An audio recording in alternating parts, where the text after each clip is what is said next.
Good morning guys, this is just a video to run you through moving your stop loss to break even for a complete risk-free trade. Now this will come in handy this week for all our profitable trades, and I'll explain the meaning of what moving stop loss to break even is and what these images that I've just sent in the group actually mean. So for those of you who are new and haven't got your head around what a stop loss and a take profit means, essentially a stop loss is a safety net. So if the trade goes the opposite way to expected, it will cut you out automatically at a small loss once it's reached the given price, and take profit works in the inverse direction. So when the trade reaches the target, our profit target, it will close you out automatically in profit, and the profit will get added to your balance. So for this example, I'm going to use a previous trade, GBP AUD, which was sent earlier last week. So as you can see here, the SL, the stop loss, the 1.8000, and the TP, the 1.79500.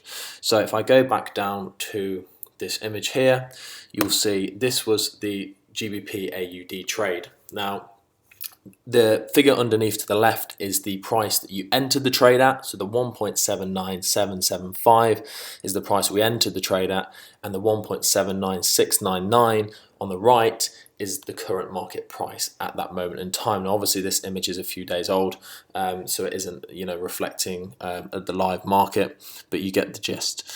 So what you do once this is in profit, I would send an update into the group saying move stop loss to break even. So what you'd do, you'd go onto your active trade where you would see this, and now this is on your balance screen just below where you see your balance, and you'd see the GBP AUD, you'd see whether it was a sell or a buy depending on the signal, and then obviously you'd see the figures underneath. So you'd refer to the figure underneath on the left, so the 1.79775.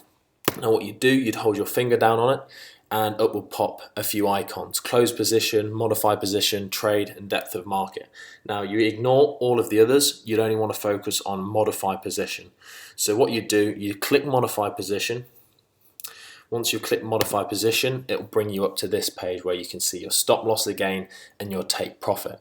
Now what you do, you would set your stop loss, you'd delete whatever was in there originally, and you would change that to the figure underneath on the left on your active trade, so the 1.79775. So as you can see, I deleted out the original stop loss and I moved that to 1.79775. Then you click modify, and what that basically does is move your stop loss to the price you entered at, meaning worst case scenario, your trade will end up at break even. So if the price does reverse, you will not lose any money and you won't gain any money. So this is a very, very good strategy to keep your risk to an absolute minimum. You can only do this once the trade's in profit, of course. So what I'll be doing this week going forward on all profitable trades, I'll be updating you guys when I'm moving my stop loss to break even and when you should too.